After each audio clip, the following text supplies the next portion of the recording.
সুপ্রিয় দর্শক, আপনাদের সবাইকে স্বাগত জানাচ্ছি এনটিভির প্রতিদিনের আয়োজন স্বাস্থ্য প্রতিদিন অনুষ্ঠানে। আপনাদের সঙ্গে আছি আমি ডাক্তার সানজিদা হোসেন। দর্শক, যে বিষয়টি নিয়ে আজ আমরা আলোচনা করব সেটি হচ্ছে গ্লুকোমা। এই বিষয়টি নিয়ে আলোচনার জন্য আমাদের মাঝে উপস্থিত আছেন যে বিশেষজ্ঞ চিকিৎসক। চলুন পরিচিত হই তার সাথে। ডাক্তার জাকিয়া সুলতানা চট্টগ্রাম জেলায় জন্মগ্রহণ করেন। তিনি 1988 সালে চট্টগ্রাম মেডিকেল কলেজ থেকে এমবিবিএস ডিগ্রি অর্জন করেন। এরপর তিনি চিকিৎসা বিজ্ঞানে উচ্চতর এমএস ডিগ্রি লাভ করেন। বর্তমানে তিনি আনোয়ার খান মডার্ন মেডিকেল কলেজ ও হাসপাতালের চক্ষু বিভাগের বিভাগীয় প্রধান হিসেবে কর্মরত। ম্যাডাম, স্বাগত জানাচ্ছি। আপনাকেও স্বাগতম। যেটি আজকের বিষয় সেটি হচ্ছে গ্লুকোমা, এবং গত কিছুদিন আগে পালিত হলো গ্লুকোমা সপ্তাহ। বেশ আয়োজন করে আমাদের দেশ পালন করেছে এবং আপনারা তার সাথে একেবারেই সরাসরি সম্পৃক্ত ছিলেন। তো আপনার কাছ থেকে আমি একটু জানতে চাইবো প্রথমে যে এবারের গ্লুকোমা সপ্তাহের প্রতিপাদ্য বিষয় কী ছিল? খুব সুন্দর প্রশ্ন করেছেন আপনি। বেশ অল্প কদিন আগেই আমাদের শেষ হয়ে গেল গ্লুকোমা সপ্তাহ। সারা বিশ্ব, শুধু বাংলাদেশ না, সারা বিশ্ব একসাথেই একই ছাতার নিচে আমরা এই গ্লুকোমা সপ্তাহটা পালন করেছি। সেই উপলক্ষে আমরা বাংলাদেশেও অনেক আয়োজন করেছি। আর গ্লুকোমা সপ্তাহের যে প্রতিপাদ্য বিষয় সেটা হচ্ছে green go and get your eye tested for glaucoma. আচ্ছা, এটার মানেটা কি? হ্যাঁ, রাইট। এটার মানেটা আসলে হঠাৎ করে শুনলে বোঝা যায় না। আমরা রাস্তা দিয়ে চলার সময় সবুজ বাতি দেখলে আমরা কি মনে করি?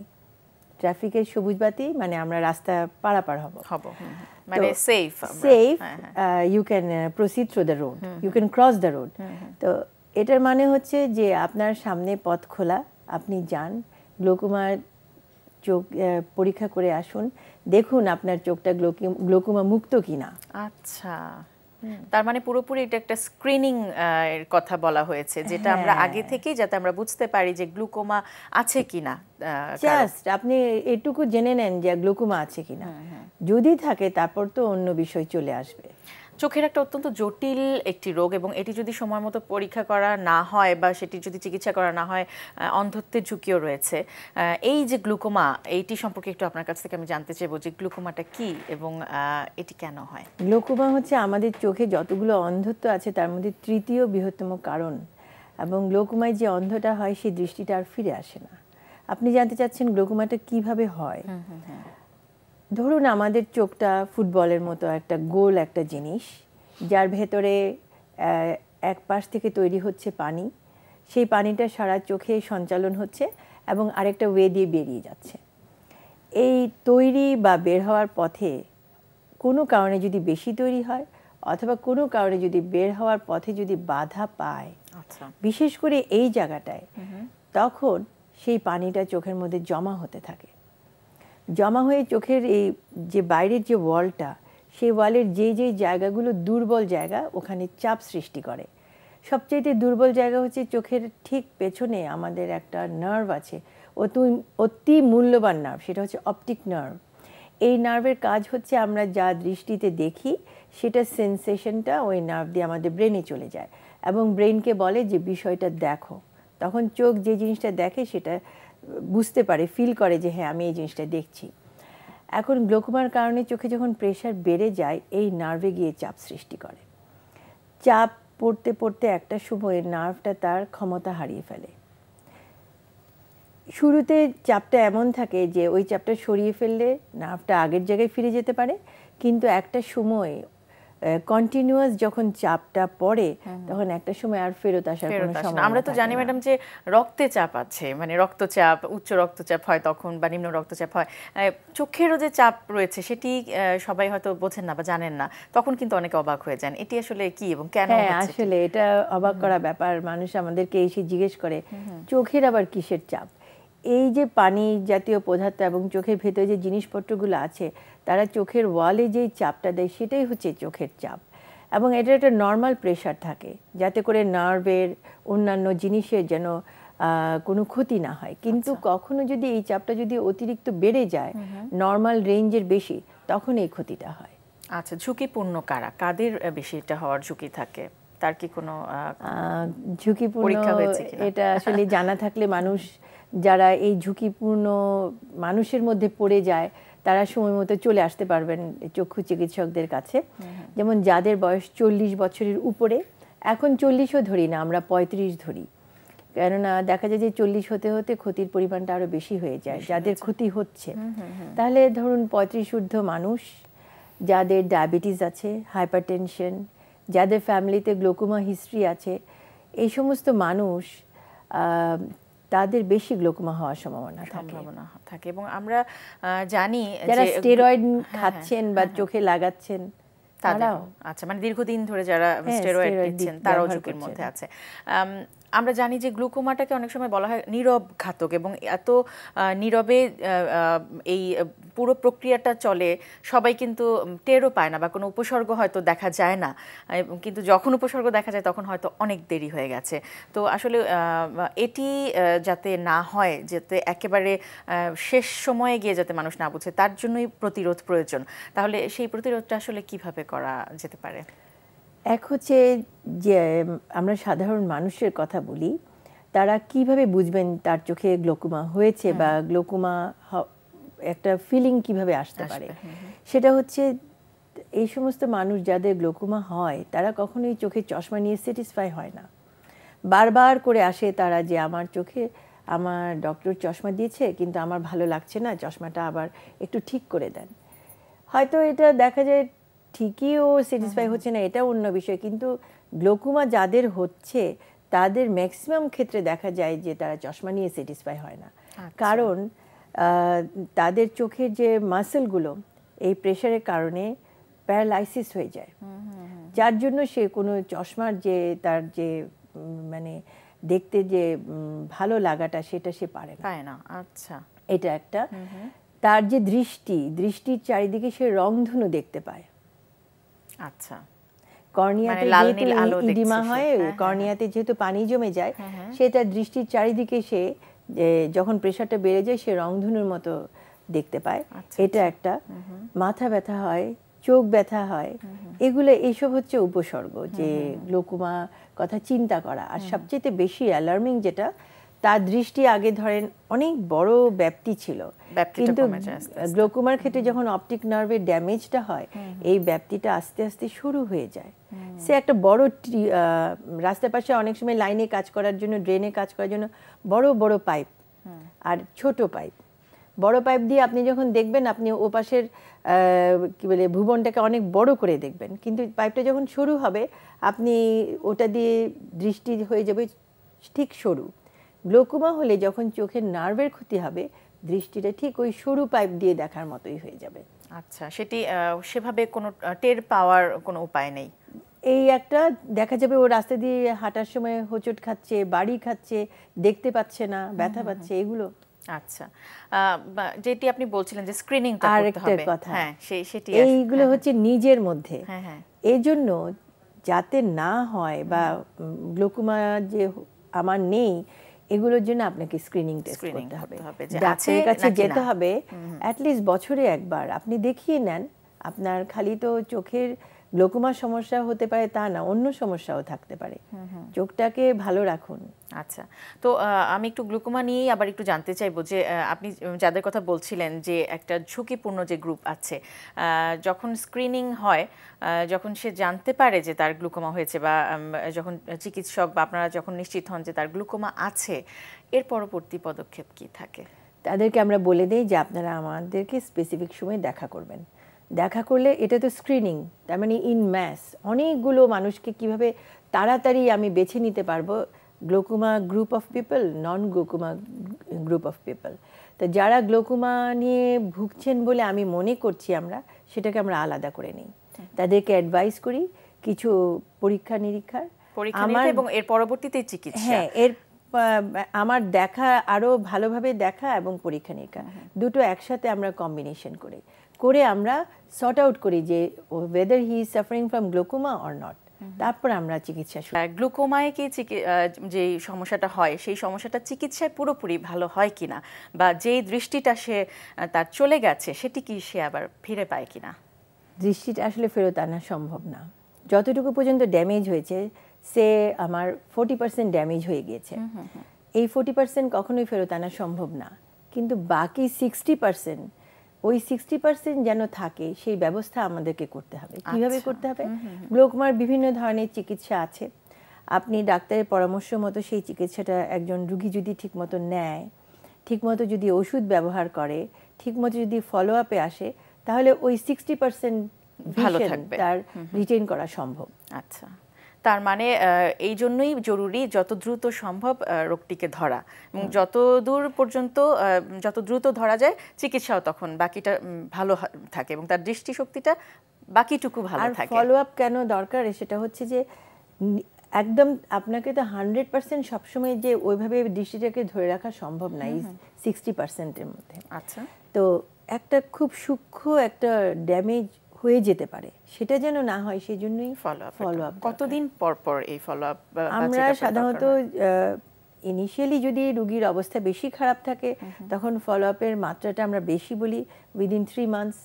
তারপরে যদি দেখি যে হ্যাঁ প্রেশারটা কন্ট্রোলে চলে এসছে, তাহলে 6 মান্থসলি, এক বছরে একবার, এভাবে করে আমরা স্পেসিং করে দেই। আচ্ছা, রুগীর কন্ডিশনের উপর ডিপেন্ড করে। চিকিৎসা আসলে কি দিয়ে থাকেন তাহলে? আপনি যেটি বলছিলেন যে বাকি দৃষ্টিশক্তিটা যাতে ভালো থাকে তার জন্য চিকিৎসা এবং ফলো আপ দুটোরই প্রয়োজন আছে, কি কি ধরনের চিকিৎসা তার জন্য আপনারা নির্ধারণ করেন? আপনি জেনে খুশি হবেন বাংলাদেশে অনেক চিকিৎসার মান অনেক স্ট্যান্ডার্ড। আমরা যে সমস্ত মেডিকেশনস ইউজ করছি গ্লোকোমার জন্য, তারা বাইরে এক্সপোর্ট হয়, আমাদের যে ড্রাগগুলো। তো এমন না যে আপনাকে বাইরে থেকে ওষুধ আনিয়ে চোখে দিতে হবে। আচ্ছা, তো এটা হচ্ছে মেডিকেল ট্রিটমেন্ট, যেগুলো খালি ড্রপ দিয়ে আমি ট্রিটমেন্ট করব। আরেক গ্রুপে আমরা ট্রিটমেন্ট করি, সেটা হচ্ছে লেজার। বিভিন্ন ধরনের লেজার আছে, গ্লোকোমায় argon laser, YAG laser, SLT, এই সমস্ত লেজার আমরা ইউজ করে থাকি গ্লোকোমার জন্য। আচ্ছা, তারপর নেক্সট স্টেপ এবং থার্ড স্টেপ, যাদেরকে আমরা মনে করি যে না সার্জারি করতে হবে, তাদের জন্য রয়েছে সার্জারি। এবং বিভিন্ন রকমের সার্জারি আমরা করি, নর্মাল সার্জারি, বাল্ব ইমপ্ল্যান্ট, অনেক কিছু এখন অনেক স্ট্যান্ডার্ড। সার্জারিটা কখন নির্ধারণ করেন? সার্জারিটা আমরা সাধারণত নির্ধারণ করি যাদের ওষুধে বা লেজারে কাজ হচ্ছে না, মানে প্রথমে আপনারা ওষুধ এবং লেজার দিয়ে ট্রাই শুরু করি। করেন। আচ্ছা, আবার দেখা যাচ্ছে রুগী বেশ অ্যাডভান্স নিয়ে এসছে, যার ওষুধে কন্ট্রোল হচ্ছে না, তাদেরকেও সার্জারি করি। প্রথমেই যে করব না তা না, এটা ডিপেন্ড করবে রুগীটা কি অবস্থা। আবার দেখুন, আমি রুগীকে দেখে দিলাম, রুগীটা পঞ্চগড় থেকে আসলো, রুগী তো চলে যাবে।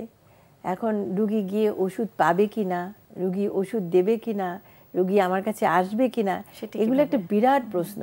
সেই ক্ষেত্রেও আমরা দেখি যখন রুগীর চোখটাকে বাঁচানো আমাদের ফরজ, ওই টাইমটাতে আমরা অপারেশন করে দিই তাদেরকে। আমরা তো দেখছি যে আসলে ডায়াবেটিসের সাথেও কিন্তু গ্লুকোমার একটা সম্পৃক্ততা রয়েছে, এবং আপনি বলছিলেন যে দীর্ঘদিন যাদের ডায়াবেটিস আছে তারাও ওই ঝুঁকির মধ্যে পড়ে। তো তাহলে অবশ্যই বলা যেতে পারে যে শরীর চর্চা বা ব্যায়াম কিন্তু এক্ষেত্রে খুব গুরুত্বপূর্ণ ডায়াবেটিসকে কন্ট্রোল রাখার জন্য। তো সে কারণে আমরা ব্যায়াম বা শরীর চর্চা নিয়ে একটু জানবো। প্রিয় দর্শক, আমরা যাব আমাদের নিয়মিত শরীর চর্চার যে সেগমেন্ট আছে, সেখানে জানবো কিভাবে প্রতিরোধ করা যায় ডায়াবেটিসকে, কিংবা ডায়াবেটিসকে কিভাবে কন্ট্রোল করা যায় ব্যায়ামের মাধ্যমে। ব্যায়ামের নিয়মিত আয়োজনে আজকে ব্যায়াম থাকছে শোল্ডার প্রেস। শোল্ডার প্রেস হচ্ছে আপার বডি পার্টের one of the best basic exercise. সেটাতে যেই মাসেলগুলো টার্গেট করব আমরা, বেসিক হচ্ছে ডেলটয়েডস, তার পাশাপাশি trapezius, rotator cuff and other connected মাসেলগুলো আমরা শোল্ডারের মাসেলের সাথে কানেক্ট করে তারপরে ইমপ্রুভমেন্টটা আমরা বাড়াবো। এটা কাদের জন্য স্পেশালি উপযোগী? সেটা হলো যারা অনেকক্ষণ বসে ডেস্কে কাজ করেন কিংবা ঝুঁকে থাকার একটা প্রবণতা আছে, যে জন্য ওনাদের ঘাড়ে বা পিঠে একটা ব্যথা হয়, তাদের জন্য কিন্তু এই ব্যায়ামটা খুবই উপকারী।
অনেকের অভ্যাস থাকে যে যখন তুলছেন অনেক বেশি হাইপার এক্সটেন্ড, তার মানে হচ্ছে যে হাতটা অনেক বেশি পিছে নিয়ে যাচ্ছেন, ফলে কি হচ্ছে শরীর সামনের দিকে বেশি চলে যাচ্ছে এবং তখন কিন্তু ব্যাকে একটা পেইন হতে পারে এবং ওভার এক্সটেনশনের কারণে আপনার ভঙ্গিটা হাঁটতে গেলে চলতে গেলে খারাপ দেখা যেতে পারে। আর অনেকে হতে পারে যে হাত খুব বেশি সামনে নিয়ে আসছেন, সেখান থেকে তুলছেন, একটা মোমেন্টাম হচ্ছে, সেটাও কিন্তু আপনার জয়েন্টের জন্য ভালো না। আর আরেকটা ভুল হয় সাধারণত আমরা দেখেছি যে হাত ক্লোজে রাখেন, একদম কাছাকাছি রেখে এখান থেকে তোলেন। হ্যাঁ, ওগুলো আমরা অ্যাডভান্স ব্যায়ামগুলোতে ফলো করব, সেগুলো কারণ এগুলো খুব সূক্ষ্ম সূক্ষ্ম চেঞ্জেস আছে, কিন্তু ওভারঅল বেসিক ব্যায়ামের জন্য আপনাকে খেয়াল করতে হবে শোল্ডার ওয়াইড, হাতটা পাশে থাকবে, বরাবর থাকবে, সোজা থাকবে এবং এখান থেকে লিফট করবেন। ওকে, আর যখন আপনারা ওকে থ্যাংক ইউ, এবং যখন আপনারা বারবেল ইউজ করবেন আপ, খেয়াল করতে হবে যখন তুলছেন অনেকে অ্যাবস কোর খেয়াল করে না, যে পেটটা ফুলিয়ে তারপরে তোলে এবং মনে করে যে okay and down and up and down. Okay, রাখো।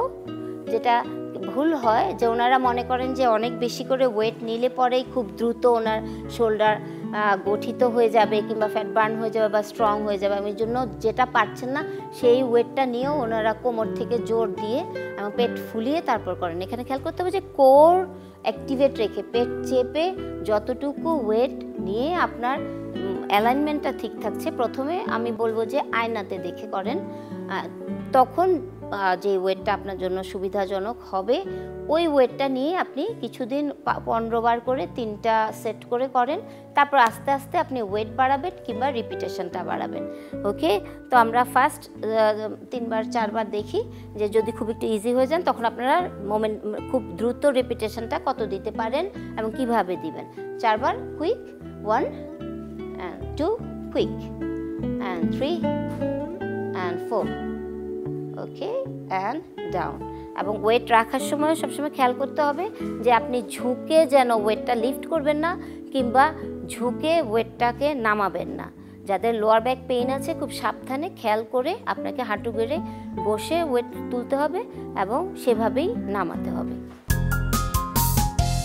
ম্যাডাম, দেখলাম যে আসলে শরীর চর্চারও কিছু নিয়ম রয়েছে, সেই নিয়মগুলো মেনে চললে বা প্রতিদিন যদি আমরা ব্যায়াম করি তাহলে কিন্তু আসলে অনেক রোগ থেকে প্রতিরোধ করা যাবে। ডায়াবেটিস তো অবশ্যই আছে, সাথে আরও অনেক রোগের প্রতিষেধক বা প্রতিরোধক হিসেবে কিন্তু ব্যায়াম বা প্রতিদিনের যে শরীরচর্চা সেটি কিন্তু কাজ করে। তো ম্যাডাম, গ্লুকোমার যে বিষয়টা আপনি বলছিলেন যে স্ক্রিনিং করাতে হবে এবং কখন আসলে যাওয়া উচিত বলে মনে করেন, বা স্ক্রিনিংয়ের নিয়ম কানুনগুলো যদি একটু বলে দিতেন। স্ক্রিনিংটা তো আসলে আমরা সবসময় করি না, আমরা একটা নির্দিষ্ট সময়ে করি, যেমন গ্লুকোমা উইকে করি, অথবা কেউ যদি কোনো ক্যাম্প করে তখন আমরা গ্লুকোমা স্ক্রিনিং ক্যাম্প করি। এটা স্ক্রিনিংয়ের আসলে একটা ডিফারেন্ট উদ্দেশ্য। একটা হচ্ছে যে কিছু মানুষকে মানে আমাদের কাছে আসার জন্য উদ্বুদ্ধ করা, তাদেরকে জানান দেওয়া যে গ্লুকোমা বলে একটা রোগ আছে, সেটা সম্পর্কে অ্যাওয়ারনেস ডেভেলপ করা। আরেকটা বিষয় ম্যাডাম, আমি একটু জানতে চাইবো, গ্লুকোমা সহ অন্যান্য চোখের যে কোনো সমস্যা, আমরা যেমন বলি যে ভিটামিন এ খেলে চোখের জন্য খুব ভালো, এই যে খাবারের সাথে চোখের ভালো থাকার বা দৃষ্টির ভালো থাকার একটা সম্পৃক্ততা, আমরা একজন পুষ্টিবিদের কাছ থেকে কিন্তু জেনে নিতে পারি যে কি কি খাবার চোখের জন্য ভালো। প্রিয় দর্শক, চলে যাচ্ছি পুষ্টিবিদের কাছে, জেনে নিচ্ছি কি কি খাবার চোখের জন্য ভালো। চোখ আমাদের দেহের একটি গুরুত্বপূর্ণ অঙ্গ। চোখের যত্নে ভিটামিন এ গুরুত্বপূর্ণ ভূমিকা পালন করে। খাবারের কথা আসলে প্রথমেই আসে ভিটামিন এ এর কথা। ভিটামিন এ চোখের দৃষ্টিশক্তি স্বাভাবিক রাখতে সাহায্য করে। ভিটামিন এ আমরা উদ্ভিজ ও প্রাণীজ দুই উৎস থেকে পেয়ে থাকি। আমাদের চারপাশের সবুজ শাকসবজি, হলুদ, বিভিন্ন রঙের সবুজ হলুদ রঙের শাকসবজি, ফলমূল থেকে আমরা ভিটামিন এ পাই। আমরা যখন শাকসবজি থেকে ভিটামিন এ গ্রহণ করি তা বিটা ক্যারোটিন হিসেবে আমাদের শরীরে গিয়ে ভিটামিন এতে পরিণত হয় এবং এটি তারপর গিয়ে রেটিনাতে পৌঁছে এবং চোখের দৃষ্টিশক্তিতে সাহায্য করে। তবে চোখের যত্নে গাজরের ভূমিকা না বললেই নয় এবং মিষ্টি কুমড়াও এর সাথে জড়িত। গাজর, মিষ্টি কুমড়ায় বিটা ক্যারোটিন প্রচুর পরিমাণে রয়েছে। গাজর রাতকানা রোগ প্রতিরোধ করে, সেইভাবে মিষ্টি কুমড়াও রাতকানা রোগ প্রতিরোধে সাহায্য করে। আর দেখা যায় যে ডিমের কথা, ডিম আমরা যদি প্রতিদিন একটি করে খাই, ডিম থেকে আমরা ডিমের বায়োলজিক্যাল ভ্যালু অনেক বেশি। ডিমে রয়েছে বিভিন্ন রকমের ভিটামিন এ রয়েছে এবং নানা রকমের পুষ্টি উপাদান রয়েছে। এবং ডিম যদি প্রতিদিন একটি করে গ্রহণ করা হয়, দেখা যায় যে বয়সকালে ম্যাকুলার ডিজেনারেটিভ যে ডিজিজটা হয় সেটা কিন্তু রোধ হয়। এবং দেখা যাবে যে ডিম আমাদের শরীরকে ভালো রাখতে যেমন সাহায্য করে, তেমনি চোখের ছানি পড়া রোধেও কিন্তু ডিম সাহায্য করে। আবার দেখা যায় যে আমরা যদি মিষ্টি আলু গ্রহণ করি, মিষ্টি আলু থেকেও কিন্তু আমরা ভিটামিন এ পাই, তা চোখকে ভালো রাখতে সাহায্য করে। আর সবুজ শাকসবজির অ্যান্টিঅক্সিডেন্ট আমাদের বিভিন্ন রকম রোগ থেকে যেমন রক্ষা করে, তেমনি আমাদের সূর্যের বেগুনি রশ্মি যে আমাদের চোখের ক্ষতি করে তা থেকেও কিন্তু সবুজ শাকসবজি আমাদের রক্ষা করে। কাজেই চোখের যত্নে আমাদের প্রতিদিন বিভিন্ন রকমের সবুজ শাকসবজি ফলমূল গ্রহণ করতে হবে এবং শিশুদেরও উদ্বুদ্ধ করতে হবে তারা যেন প্রতিদিন মৌসুম অনুযায়ী শাকসবজি ফলমূল গ্রহণ করে। তাহলে দেখা যাবে যে তাদের চোখ অনেক সুস্থ থাকবে। এবং বয়স্করা অবশ্যই প্রতিদিন একটি করে ডিম খাওয়ার চেষ্টা করবেন। যদি শরীরে অন্য কোনো রকম সমস্যা না থাকে তারা ডিম খাবেন। এতে কিন্তু দেখা যাবে তাদের ছানি পড়া যে একটা সমস্যা রয়েছে তা থেকেও কিন্তু তারা রক্ষা পাবে। ম্যাডাম, আমরা জানলাম পুষ্টিবিদের কাছ থেকে বেশ কিছু খাবার দাবারের তালিকা, যার মাধ্যমে আমরা আমাদের চোখ ভালো রাখতে পারি এবং চোখের দৃষ্টিটাকে ভালো রাখতে পারি। কি বলেন? অবশ্যই চোখ ভালো না থাকলে চোখের কিছু কিছু জিনিস আছে, খাদ্য আছে যেটা চোখকে ভালো রাখে, চোখের দৃষ্টিকে ভালো রাখে। তো ওই চোখের মধ্যে কিছু পিগমেন্টস বলে একটা জিনিস আছে, রডস। সেই রডস তৈরি হতে একটা স্পেসিফিক খাবারের দরকার, বিশেষ করে কালার্ড ভেজিটেবলস, গ্রিন কালার বলেন, যে কোনো কালারফুল ভেজিটেবল, সেটা মিষ্টি কুমড়া হোক, পেঁপে হোক, ছোট মাছ, যত রঙিন শাক সবজি এগুলোর মধ্যে পড়ে যায়। আমরা খুব সহজেই সেটি জানলাম এবং প্রতিদিনের যে যত্নটা সেটি অবশ্যই আমাদের দরকার এবং গ্লুকোমা প্রতিরোধে অবশ্যই স্ক্রিনিং দরকার, সেটি কিন্তু জানার আপনার কাছ থেকে অনেক ধন্যবাদ ম্যাডাম। আপনাকে অনেক ধন্যবাদ। প্রিয় দর্শক, আমরা শুনছিলাম গ্লুকোমা নিয়ে বেশ কিছু গুরুত্বপূর্ণ তথ্য। প্রতিরোধের জন্য সবচাইতে বেশি প্রয়োজন, যেটি বারবার ম্যাডাম বলেছেন, যে স্ক্রিনিং করাতে হবে এবং জানতে হবে আপনার গ্লুকোমা আছে কি না। প্রিয় দর্শক, চলুন এখন জেনে নেই আগামী পর্বে স্বাস্থ্য প্রতিদিনে কি থাকছে। বায়ুপথে রক্ত গেলেই আতঙ্কিত হবার কোনো কারণ নেই, আবার অন্যদিকে একদম যে অবহেলা করে রেখে দেওয়া তারও কোনো সুযোগ নেই। তো সুতরাং এই কারণগুলো আমরা জেনে নিলেই বুঝতে পারবো। প্রিয় দর্শক, বিশ্বের যে কোনো প্রান্ত থেকে যে কোনো সময় আপনার প্রিয় অনুষ্ঠান স্বাস্থ্য প্রতিদিন দেখতে ভিজিট করুন আমাদের পূর্ণাঙ্গ ওয়েব পোর্টাল www.ntv.com। এছাড়াও এনটিভি জনপ্রিয় সব অনুষ্ঠান ও খবরের আপডেট জানতে ভিজিট করুন আমাদের ইউটিউব ও ভেরিফাইড ফেসবুক পেজ। আজ এ পর্যন্তই। সবাই ভালো থাকুন, সুস্থ থাকুন। আগামীকাল আবারও দেখা হবে ঠিক একই সময় এনটিভি পর্দায়।